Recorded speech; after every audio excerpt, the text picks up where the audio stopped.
ಹೇ ಭೋಲೆನಾಥ್, ಏನೇ ಮಾಯೆ. ಒಂದು ಕಡೆ ಲಿಂಗರೂಪಿ ಶಿವನನ್ನ ಪೂಜಿಸ್ತಾ ಇರೋ ಭಕ್ತರು, ಅದೇ ಇನ್ನೊಂದು ಕಡೆ ಜೀವದ ಜೀವನವನ್ನ ಮುಗಿಸಿ ಆ ಜೀವವನ್ನ ಸುಡ್ತಾ ಇರೋ ಸ್ಮಶಾನ.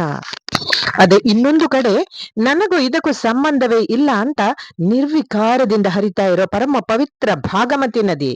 ಮತ್ತೊಂದು ಕಡೆ ಜ್ವಾಲೆಯಂತೆ ಕಂಗೊಳಿಸುವ ಶಿವನಿಗೆ ಮಂಗಳಾರತಿ.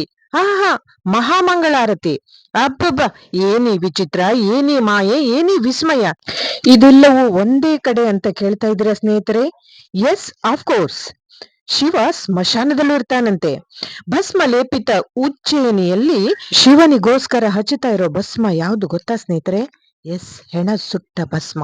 ಏನೇ ವಿಚಿತ್ರ, ಏನೇ ಮಾಯೆ.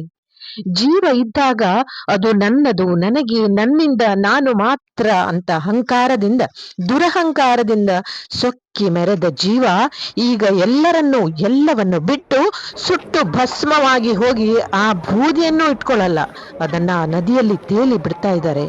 ಇಷ್ಟೇ ಜೀವನ ಸ್ನೇಹಿತರೆ. ಜೀವನ ಅಂದ್ರೆ ಇಷ್ಟೇನೆ. ಬರುವಾಗಲೂ ಏನು ತಂದಿಲ್ಲ, ಹೋಗುವಾಗಲೂ ಒಂದು ಕಡ್ಡಿನೂ ತೆಗೆದುಕೊಂಡು ಹೋಗಕ್ಕಾಗಲ್ಲ. ಆದ್ರೂ ಜೀವ ಇರುವಾಗ ಅದು ನನಗೆ ಬೇಕು, ಇದು ನನಗೆ ಬೇಕು. ಎಷ್ಟು ಜನ ಆ ಒಂದು ಆಸ್ತಿ ಪಾತಿಲ್ಲ ಜೀವ ಕಳ್ಕೊಂಡವರು ಅಲ್ಲ ಸ್ನೇಹಿತರೆ? ಇದು ಬೇಕಾ? ನೋಡಿ, ಇಲ್ಲಿ ಒಂದು ಹೆಣ ಸುಡ್ತಾ ಇದ್ದಾರೆ. ಇದು ದೇವಸ್ಥಾನದ ಪಕ್ಕದಲ್ಲಿ. ಸ್ನೇಹಿತರೆ ನಮಸ್ಕಾರ, ನಾ ಸಂಜನಾ, ಇದು ಸಂಜನಾ ಕ್ರಿಯೇಷನ್ಸ್. ಈಗಾಗ್ಲೇ ನಿಮಗೆ ಇದು ಯಾವ ಸ್ಥಳ ಅಂತ ಗೊತ್ತಾಗಿರ್ಬೇಕಲ್ಲ. Yes, welcome to my channel ಸ್ನೇಹಿತರೆ. ಇದು ಪಶುಪತಿನಾಥನ ಸನ್ನಿಧಿ. ಕಂಡು ಕೇಳರಿಯದ ವಿಚಿತ್ರ ವಿಸ್ಮಯ ಕಥೆಗಳನ್ನ, ಪೌರಾಣಿಕ ಇತಿಹಾಸವನ್ನ ಇಲ್ಲಿ ನಾನು ಹೇಳ್ತೇನೆ ಸ್ನೇಹಿತರೆ. ಎಲ್ಲೂ ಕೂಡ ಸ್ಕಿಪ್ ಮಾಡದೆ ವಿಡಿಯೋನ ಕಂಪ್ಲೀಟ್ ಆಗಿ ನೋಡ್ತಿರಲ್ಲ, ಹಾಗೆ ಒಂದು ಲೈಕ್ ಇರ್ಲಿ. ಎಂದಿನಂತೆ ನಿಮ್ಮ ಸಪೋರ್ಟ್ ಇದ್ದೇ ಇರುತ್ತೆ ಅಂತ ಆ ಭಗವಂತನಲ್ಲಿ ಕೇಳ್ಕೊಳ್ತಾ ಪಶುಪತಿನಾಥನ ದರ್ಶನವನ್ನ ಮಾಡಿಸ್ತೇನೆ ನಿಮಗೆ ಕೂತಲ್ಲಿ. ಎಸ್ ಸ್ನೇಹಿತರೆ, ಈಗ ನಾವು ಗೇಟ್ ಒಳಗೆ ಎಂಟ್ರಿ ಆಗಿದ್ದೀವಿ. ಈಗ ನಾವು ಟೂರ್ಸ್ ಅಂಡ್ ಟ್ರಾವೆಲ್ಸ್ ಇಂದ ಬಂದಿದ್ದೀವಲ್ಲ. ಹಾಯ್, ಎಲ್ಲ ಪಶುಪತಿನಾಥ ಟೆಂಪಲ್ಗೆ ನಾವು ಹೋಗ್ತಾ ಇದ್ದೀವಿ. ಇವರೆಲ್ಲ tours and travels Bengaluru, Mangaluru ಎಲ್ಲ ಹೋಗ್ತಾ ಇದ್ದಾರೆ. ಹಾಯ್ ಆಲ್, ಜೈ ಭೋಲೆನಾಥ್. ಪಶುಪತಿನಾಥ್ 12 ಜ್ಯೋತಿರ್ಲಿಂಗಗಳಲ್ಲಿ ಪ್ರಮುಖ ಸ್ಥಾನವನ್ನು, 12 ಜ್ಯೋತಿರ್ಲಿಂಗಕ್ಕಿಂತನೂ ಮೊದಲ ಸ್ಥಾನವನ್ನು ಹೊಂದಿರುವಂಥ ಈ ಒಂದು ಕ್ಷೇತ್ರ ಪಶುಪತಿನಾಥ ಕ್ಷೇತ್ರ. ಎಸ್ ಸ್ನೇಹಿತರೆ, 12 ಜ್ಯೋತಿರ್ಲಿಂಗಗಳಿಗೆ ಅಧಿಪತಿಯೇ ಈ ಪಶುಪತಿ ಅಂತೆ. ಹಾಗಾಗಿ ಈ ಒಂದು ಪಶುಪತಿನಾಥನ ಕ್ಷೇತ್ರ ದರ್ಶನದಿಂದ ಎಲ್ಲ ಪಾಪಕರ್ಮಗಳು ಹೋಗುತ್ತವೆ ಅಂತ ನಂಬಲಾಗುತ್ತೆ. ಈ ಒಂದು ಜಾಗದ ವಿಸ್ತೀರ್ಣ 246 ಹೆಕ್ಟೇರ್ ಅಥವಾ 608 ಎಕರೆ ಪ್ರದೇಶ. ಇಲ್ಲಿ 518 ಮಿನಿ ಟೆಂಪಲ್ಗಳಿವೆ ಸ್ನೇಹಿತರೆ. ಇಲ್ಲಿ ಫಸ್ಟ್ ಟೈಮ್ ನಾನು ಈ ಒಂದು ಕ್ಷೇತ್ರಕ್ಕೆ ಬರ್ತಾ ಇದ್ದೇನೆ. ತುಂಬಾ ಖುಷಿ ಆಗ್ತಾ ಇದೆ ನನಗೆ, ಬಹಳ ಖುಷಿ ಆಗ್ತಾ ಇದೆ. ಹೇಳಿ, ಎಲ್ಲಿಂದ ಬರ್ತಿದ್ದೀರಾ? ನಾವು ಬೆಂಗಳೂರಿಂದ ಬರ್ತಾ ಇದ್ದೇವೆ. ಬೆಂಗಳೂರಿಂದ? ಹಾ. ಹೇಗಾಯ್ತು ಇದು ಮೌಂಟ್ ಎವರೆಸ್ಟ್ ಎಕ್ಸ್ಪೀರಿಯನ್ಸ್? ಖುಷಿ ಆಯ್ತು. ಡೊಮೆಸ್ಟಿಕ್ ಅರೈವಲ್ಸ್ ಅಲ್ಲಿ ಹೋಗಿ ನಾವು ಈಗ ಹೊತ್ತಾಗಿ ಬಂದಿದ್ದೇವೆ. ತುಂಬಾ ಖುಷಿ ಆಯ್ತು, ನೋಡಕ್ಕೆ ಸಿಕ್ಕಿದ್ದು ನಮಗೆ.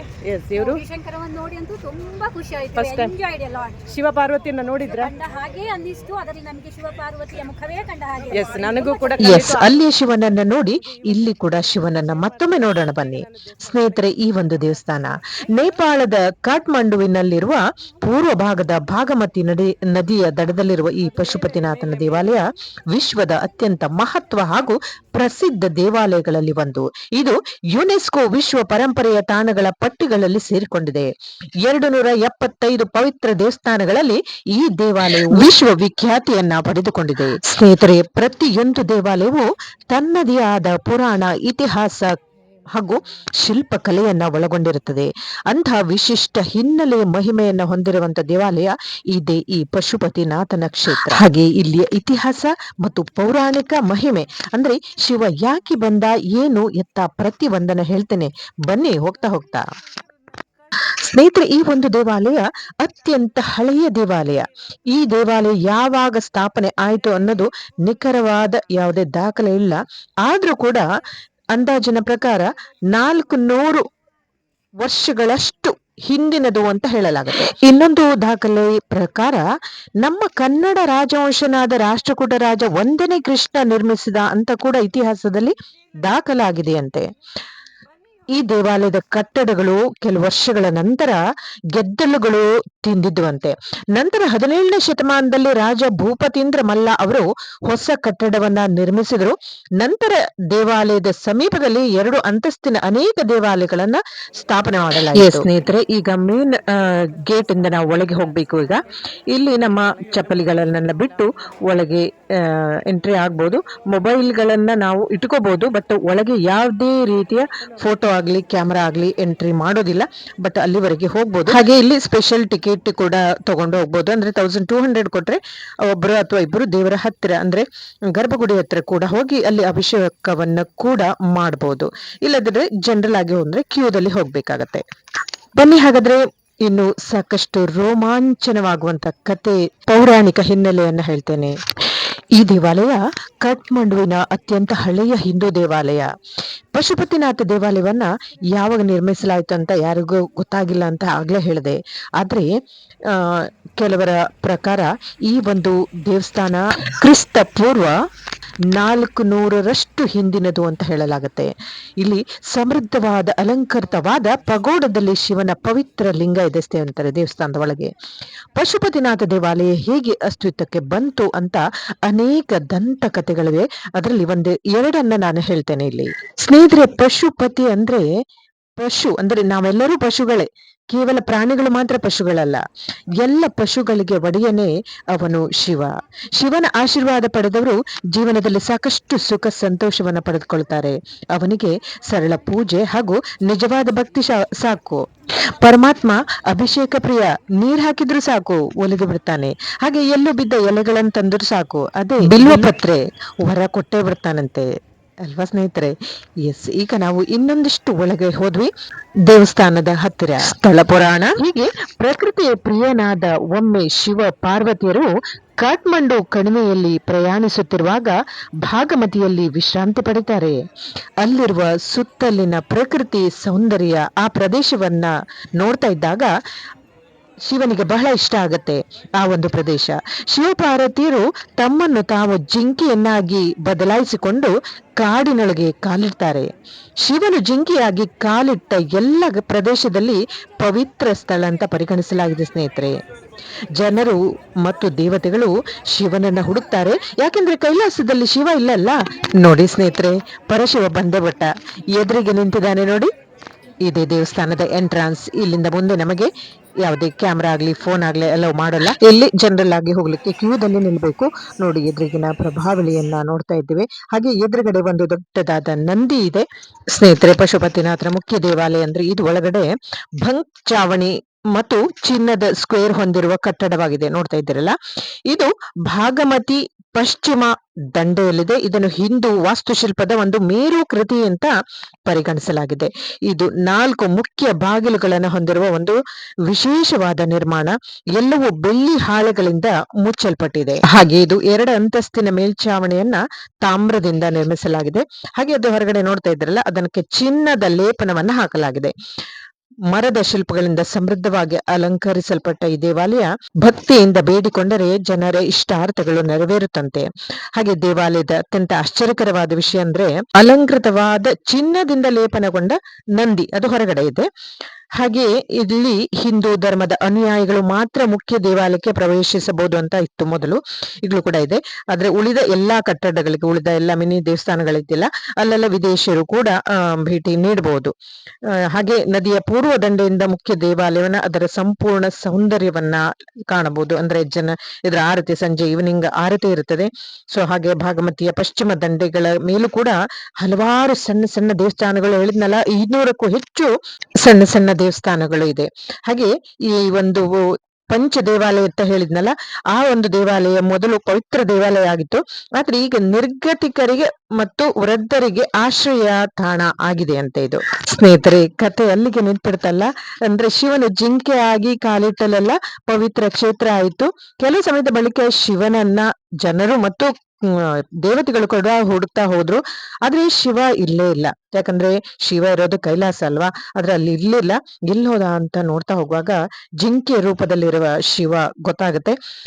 ಹಾಗಾಗಿ ಶಿವನಿಗೆ ಪಶುಗಳ ಪ್ರಭು ಅಂತ ಕೂಡ ಕರೆದ್ರು.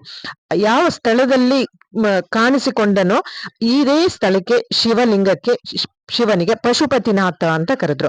ಅಂದಿನಿಂದ ಶಿವನಿಗೆ ಮೀಸಲಾದ ದೇವಾಲಯವನ್ನ ಇಲ್ಲಿ ನಿರ್ಮಿಸಲಾಯ್ತಂತೆ. ಇದು ಒಂದು ಕತೆ. ಹಾಗೆ ದೇವಾಲಯಕ್ಕೆ ಸಂಬಂಧಿಸಿದಂತೆ ಇನ್ನೂ ಒಂದು ಕತೆ ಇದೆ, ಕೇಳಿ. ಹಾಲು ಸುರಿಸುತ್ತಿದ್ದ ಕಾಮಧೇನು. ಈ ಕಾಮಧೇನು ಎನ್ನುವ ಹಸು ಚಂದ್ರವನ ಪರ್ವತ ಅದು, ಅಲ್ಲಿ ಆಶ್ರಯ ಪಡೆದಿತ್ತು ಕಾಮಧೇನು ಅನ್ನೋ ಹಸು. ಆ ಹಸು ಪ್ರತಿದಿನ ಮಣ್ಣಿನಿಂದ ಮುಚ್ಚಿರುವ ಒಂದು ಸ್ಥಳದಲ್ಲಿ ಹಾಲು ಸುರಿಸಿ ಹೋಗ್ತಿತ್ತು. ತಾನೇ ಹಾಲು ಸುರಿಸಿ ಹೋಗ್ತಾ ಇತ್ತಂತೆ. ಹಲವಾರು ವರ್ಷಗಳಿಂದ ಈ ಹಸು ಅದೇ ತರ ಮಾಡ್ತಾ ಇತ್ತು ಹೋಗೋದನ್ನ ಜನ ನೋಡಿದ್ರು. ನಂತರ ಆ ಜಾಗದಲ್ಲಿ ಏನಿರ್ಬೋದು, ಯಾಕೆ ಹಾಗೆ ಹಾಲು ಸುರಿಸ್ತಾ ಉಂಟು ಅಂತ ಅಗೆದು ನೋಡಿದಾಗ ಅಲ್ಲಿ ಸುಂದರವಾದ ಹೊಳೆಯುವ ಶಿವಲಿಂಗ ಇರೋದು ಕಂಡು ಬಂತು. ನಂತರದ ದಿನಗಳಲ್ಲಿ ಪವಿತ್ರವಾದ ಆ ಶಿವಲಿಂಗವನ್ನ ನೋಡಲು ಜನರು ಬರ್ತಾ ಹೋದ್ರು.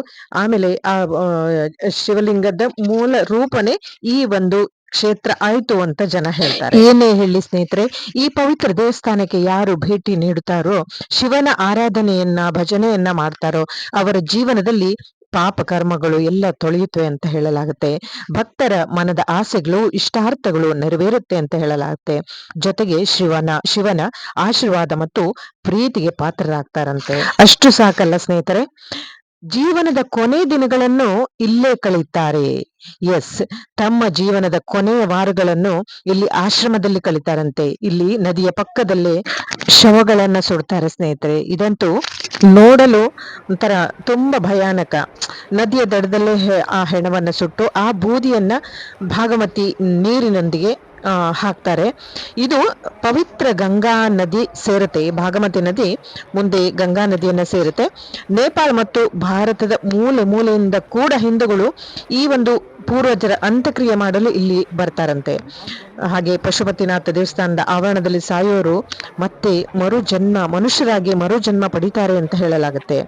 ಅದಕ್ಕಾಗಿ ಹೆಚ್ಚಿನ ಜನರು ತಮ್ಮ ಸಾವಿನ ಕೊನೆಯ ದಿನಗಳಲ್ಲಿ ಇಲ್ಲಿ ಕಳೀಲಿಕ್ಕೆ ಬರ್ತಾರಂತೆ.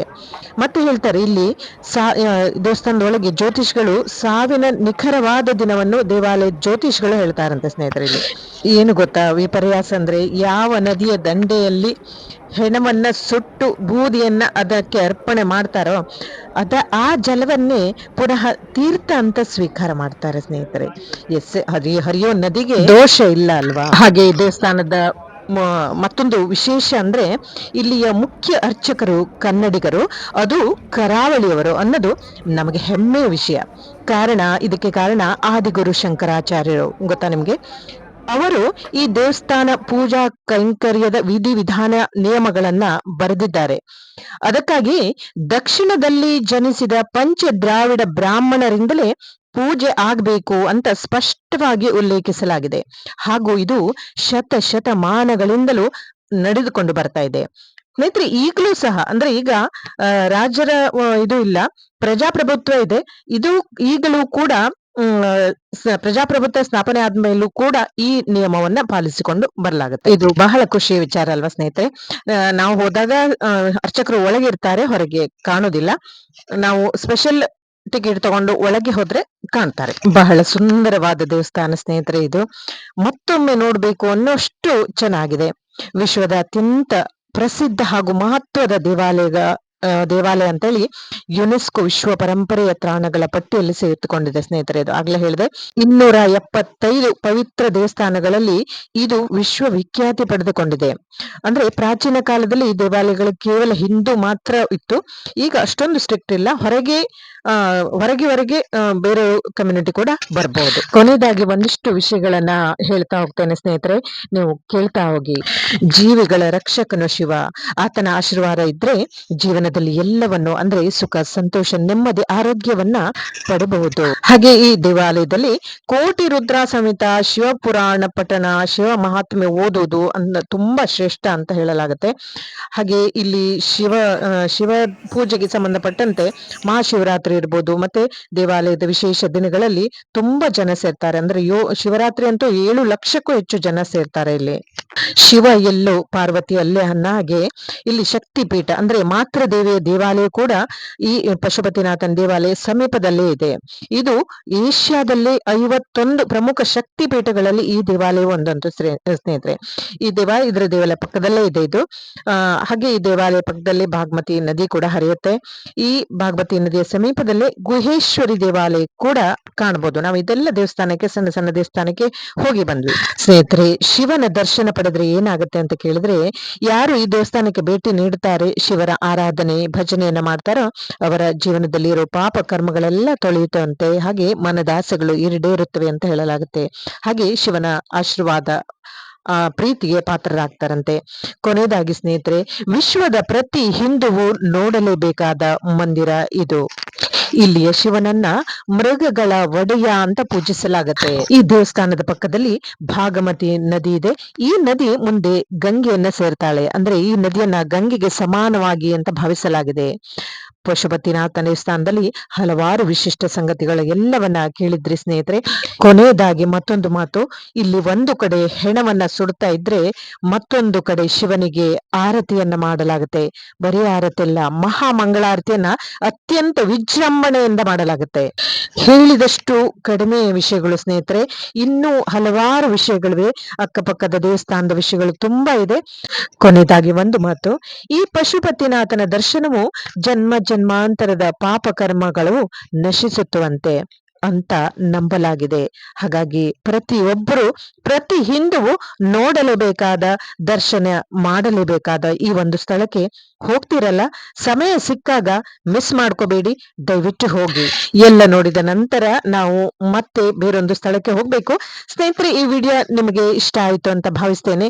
ಇಲ್ಲಿಯ ಪುರಾಣ ಇತಿಹಾಸ ತಿಳ್ಕೊಂಡ್ರಲ್ಲ, ಮತ್ತೆ ಯಾಕೆ ತಡ, ಒಂದು ಲೈಕ್ ಕೊಡಿ, ಗೊತ್ತಿಲ್ಲದವರಿಗೆ ಒಂದು ಶೇರ್ ಮಾಡಿ, ಅವರಿಗೂ ಗೊತ್ತಾಗ್ಲಿ. ಹಾಗೆ ಸಬ್ಸ್ಕ್ರೈಬ್ ಮಾಡೋದನ್ನ ಮರಿಬೇಡಿ ಸ್ನೇಹಿತರೆ. Thanks for watching. ಅಂಡ್ ಮುಂದಿನ ವಿಡಿಯೋ ಎಲ್ಲಿ ಅಂತ ಕೇಳ್ತಾ ಇದ್ದೀರಾ?